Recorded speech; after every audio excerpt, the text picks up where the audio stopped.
Hello बच्चों, स्वागत है आप सभी का हमारे एमपी बोर्ड के ऑनलाइन क्लास पर। और एक बार आ चुके हैं आपके सामने फिर से। और कैसे हो आप सभी? आई होप आप लोग सभी बढ़िया होंगे, आपकी स्टडी भी बढ़िया तरीके से चल रही होगी और आप बढ़िया तरीके से सीख भी रहे होंगे। और आपको पता है कि हम कॉन्सेप्ट को, नया नया कॉन्सेप्ट जो है वो आपके तक डिलीवर कर रहे हैं और चीज़ों को पहुंचाने का प्रयास कर रहे हैं। और आप भी चीज़ों को बढ़िया तरीके से समझ रहे होंगे, सीख रहे होंगे, कॉन्सेप्ट प्रैक्टिस कर रहे होंगे। हाँ, लेकिन मैंने आपको बताया था कि अगर आपको गणित में महारत हासिल करनी है तो प्रैक्टिस करना पड़ेगा, डेली कॉन्सेप्ट को सीखना पड़ेगा, नया कॉन्सेप्ट अप्लाई कैसे करना है वो चीज़ों को आपको सीखना है। लेकिन अगर आप चैनल पर नए हैं तो चैनल को सब्सक्राइब कर देंगे। और आप लोग एक गड़बड़ी करते हैं, अगर आपको क्लास बढ़िया लगती है तो कमेंट कर देना है, प्रॉब्लम जहाँ पर आती है वो भी शेयर करना है। तो कल हमें थोड़ा सा आपको सिली मिस्टेक हो गई थी हमसे। सिली मिस्टेक ये हो गया था कि संबंध के बारे में। क्या सिली मिस्टेक हुआ था? तो संबंध हम फिर से आज पढ़ेंगे। संबंध ये पढ़ेंगे, सिली मिस्टेक ये हुआ था कि संक्रमक हमने बता दिया था, जो कि गलत है। स्वतुल्य आइडेंटिटी बताना था तो उसके जगह में गलत बता दिया था। थोड़ा सा सिली मिस्टेक, कॉन्सेप्ट सही था लेकिन नाम गलत मैंने लिख दिया था। तो ठीक है, फिर से चीज़ों को सीखते हैं, रेक्टिफाई करने का प्रयास करते हैं। और हम भी ये मानते हैं कि इंसान है, इंसान से गलती होती रहती, चाहे कोई भी हो। ठीक है ना? तो मैंने आइडेंटिटी बताना है। आइडेंटिटी रिलेशन का मतलब होता है तत्समक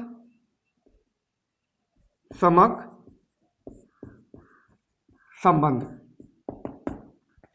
और तत्समक संबंध का मतलब ये होता है, मान लीजिए ऐसा रिलेशन लिखा है, ये सेट है और इस सेट में ए, बी और सी है, तो अपने के साथ स्वयं का रिलेशन। जैसे मान लीजिए मैं लिख दूं ए कामा ए, बी कामा बी और सी कामा सी। स्वयं के साथ स्वयं का अगर रिलेशन है तो कौन सा रिलेशन होगा? तत्समक रिलेशन होगा। फिर मैंने आपको बताया था रिफ्लेक्सिव मतलब स्वतुल्य संबंध। अच्छा, स्वतुल्य संबंध का मतलब क्या होता है? स्वयं के साथ स्वयं का तो होना ही चाहिए लेकिन दूसरे के साथ भी होना चाहिए। कैसे? जैसे मान लीजिए मैंने लिखा कि एक सेट ये है, ए, बी और सी और डी। तो ये रिलेशन अगर चेक करेंगे तो ए के साथ ए का रिलेशन, बी के साथ बी का रिलेशन और सी के साथ सी का रिलेशन और डी के साथ डी का रिलेशन। लेकिन अगर ए के साथ यहाँ पर बी दिख जाए या बी के साथ सी दिख जाए या सी के साथ डी दिख जाए, ऐसा कोई भी, मतलब स्वयं के साथ स्वयं का तो रिलेशन हो लेकिन उसके अलावा कोई भी और रिलेशन दिख जाए तो आपको क्या समझ लेना है कि ये क्या है? स्वतुल्य संबंध है। अच्छा, क्या सभी स्वतुल्य संबंध आइडेंटिटी होते हैं? नहीं। तो यहां पर क्या लिख लेना है? सभी स्वतुल्य तत्समक नहीं होते लेकिन सभी तत्समक स्वतुल्य होते हैं। बिल्कुल, सभी स्वतुल्य तत्समक नहीं होते। आपको पता है कि सभी स्वतुल्य तत्समक नहीं होंगे। क्यों? क्योंकि ये अलग से लिख दिया गया है। यहाँ पर देखो, ये यहाँ तो तत्समक है लेकिन चीजें अलग से लिख गई। तो सभी स्वतुल्य क्या तत्समक नहीं बन सकते हैं, लेकिन सभी तत्समक क्या होते हैं? स्वतुल्य होते हैं। अच्छा, इसका एग्जाम्पल चेक करते हैं। कैसे एग्जाम्पल चेक करेंगे? बढ़िया तरीके से एग्जाम्पल चेक करते हैं। जैसे मान लीजिए लिखा है यहाँ पर कि x का रिलेशन y से है और x y का भाई है और x और y x each every x जो है x y बिलोंग्स टू क्या है? ये ए सेट है ए। ठीक है ना? तो अब इसमें आपको देखना है कि स्वतुल्य है या संक्रामक है, स्वतुल्य है या फिर तत्समक है। अच्छा, मैंने क्या बोला? अगर तत्समक देखना है ना तो स्वयं तत्समक देखना है स्वतुल्य देखना है, स्वतुल्य देखना है। स्वतुल्य क्या संक्रामक होना ही चाहिए, वो स्वतुल्य तत्समक नहीं होते हैं। तो अच्छा तत्समक क्या होते हैं, स्वयं के साथ स्वयं का रिलेशन, ठीक है। तो क्या x बिलोंग्स टू x, क्या x का भाई हो सकता है, x का भाई होगा, स्वयं के साथ स्वयं देखेंगे ना। तो क्या आपने देखा कि स्वयं का स्वयं कोई भाई हो सकता है, नहीं। तो ये क्या है, स्वतुल्य, ये तत्समक नहीं है। हाँ x क्या है, स्वयं के साथ स्वयं का देखेंगे, दूसरे के साथ भी देखते हैं। तो अब अगर ये तत्समक नहीं है तो क्या स्वतुल्य नहीं होगा। लेकिन अगर ये तत्समक होता तो स्वतुल्य जरूर होता। स्वतुल्य के लिए क्या चेक करेंगे, x का भाई है, ये भी चेक कर सकते हैं, x y का भाई है। हाँ x y का तो भाई है, लेकिन x का भाई नहीं है। तो अगर मेरे को क्या रिफ्लेक्सिव या स्वतुल्य चेक करना है तो पहले आइडेंटिटी चेक करेंगे, या क्या चेक करेंगे, तत्समक चेक करेंगे। अगर तत्समक होगा तभी यह क्या होगा, स्वतुल्य होगा, नहीं तो स्वतुल्य नहीं माना जाएगा। चलिए अगला फिर से एग्जाम्पल चेक करते हैं। अच्छा, इन सभी को आपको नोट कर लेना है, नोट्स में अपने बना लेना है। जब तक नोट्स आपका कंप्लीट नहीं रहेगा, बना नहीं रहेगा ना, तब तक आप कॉन्सेप्ट को बढ़िया तरीके से सीख नहीं पाएंगे। अगर आपका नोट्स बढ़िया बना है ना, तो कॉन्सेप्ट को बढ़िया तरीके से सीख पाएंगे। जब भी रिवीजन करेंगे आपको कॉन्सेप्ट अगर बनता है, आपसे कोई भी किताब हो, मैं गारंटी के साथ बोलता हूँ, जो मैं कॉन्सेप्ट बताता हूँ, चाहे कोई भी किताब हो, अगर आपसे कॉन्सेप्ट समझ में आ रहा है, बन रहा है, तो कोई भी किताब की आप ट्रस्ट जरूर कर सकते हो। अच्छा, मैं बोल दूं कि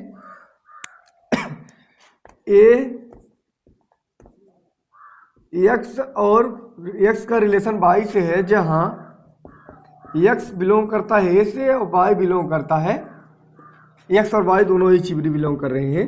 मैं x ऐसे बोल सकता हूं कि x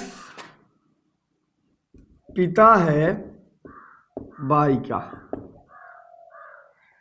तो मेरे को यहाँ पर क्या चेक करना है, आइडेंटिटी भी चेक करना है और रिफ्लेक्सिव भी चेक करना है, मतलब स्वतुल्य और संक्रामक दोनों चेक करना है। स्वतुल्य और तत्समक, सॉरी संक्रामक बार बार आता है क्योंकि समुच्चय होता है ना, इसलिए। तो अगर चेक करना है तो पहले ये चेक करेंगे स्वयं के साथ स्वयं का। तो x का पिता है, क्या स्वयं का कोई पिता स्वयं हो सकता है, नहीं हो सकता है। तो ये तत्समक नहीं है। जब तत्समक नहीं है तो क्या स्वतुल्य नहीं है। बिल्कुल इस तरीके से हम चेक कर सकते हैं। हाँ, अगला एग्जांपल चेक करते हैं। मैं बोल दूं L1 का जो रिलेशन है L2 से है, और L1 पैरेलल है, मतलब समांतर है L2 से।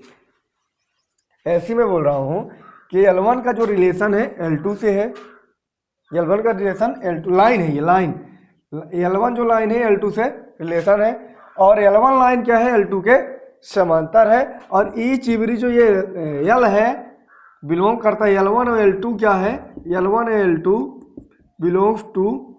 बिलोंग्स टू किससे, L से। इस तरीके से समझना है। तो L1 और L2 क्या है, एक दूसरे से समांतर है।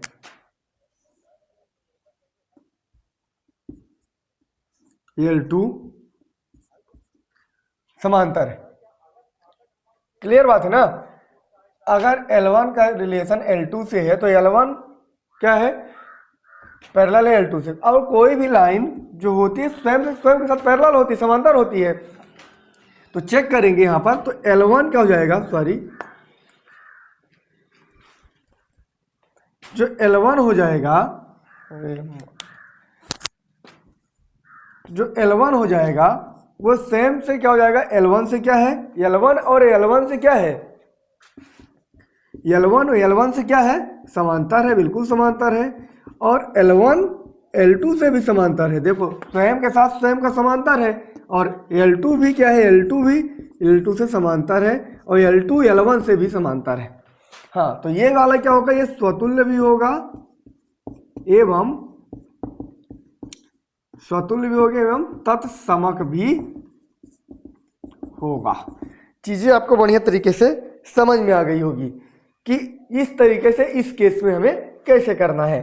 है ना। जैसे मान लीजिए अब यहाँ पर मैं लंबवत बोल दूं तो इसके जगह में, जैसे मान लीजिए मैं बोल दिया कि लंबवत है। अच्छा, आपको चीज़ें बढ़िया तरीके से समझ में आ चुकी होगी कि हमें कैसे ले। एक बार इसको सभी को आपको नोट्स बना लेना है, नोट्स के अंदर चीज़ों को सीख लेना है, क्योंकि जब तक आपका नोट्स नहीं बना रहेगा तब तक चीज़ें आप नहीं सीख पाएंगे। अगर नोट्स आपका बना है तो चीज़ें बढ़िया तरीके से आप सीख सकते हैं। जैसे मान लीजिए आपके लिए प्रश्न ये है कि जो L1 है वो लंबवत है L2 से, और L1 का रिलेशन किससे है, L2 से है, और L1 लंबवत है L2 से, तो ईच एवरी L1 और L2 लाइन बिलोंग करती है L से। ये आपके लिए क्या है, क्वेश्चन है। इसमें आपको आंसर कमेंट में टाइप करना है कि ये संक्रामक है, वो स्वतुल्य है या तत्समक है। आंसर आपको टाइप करना है कि ये आंसर क्या होना चाहिए, ठीक है ना। ये वाला आपका ये प्रश्न है, ये क्या है आपके लिए प्रश्न है, आपको आंसर यहाँ पर इसका टाइप करना है। कमेंट के अंदर आपको आंसर टाइप कर देना है क्या, L1 का रिलेशन L2 से है, जहाँ L1 लंबवत है L2 के, बिलोंग करती L1 L2 बिलोंग करता है किसी लाइन से, ठीक है ना। अब आपका अगला टाइप कौन सा रहेगा, सिमेट्रिक, मतलब सममित संबंध क्या होता है। अच्छा, सममित संबंध का मतलब ये होता है कि स्वयं के साथ स्वयं का तो होना चाहिए, लेकिन उल्टा पुल्टा हो, बात खत्म। उल्टा पुल्टा, सीधा, स्वयं के साथ स्वयं का और उल्टा पुल्टा हो, सीधा बात समझ लो। उल्टा नहीं होगा तो काम नहीं बैठेगा। ऐसे नोट्स बना लेना है सभी का। अब इसमें दो संबंध आपके और बचते हैं, तो दो संबंध हम आपको अगली वीडियो के अंदर बताएंगे कि सममित संबंध कौन सा होता है और संक्रामक संबंध कौन सा होता है, और रिलेशन यहाँ से फिर खत्म हो जाएगा और आपका फंक्शन की क्लास स्टार्ट हो जाएगी। तो मिलते हैं नेक्स्ट वीडियो के अंदर, तब तक आप बने रहिए, धन्यवाद।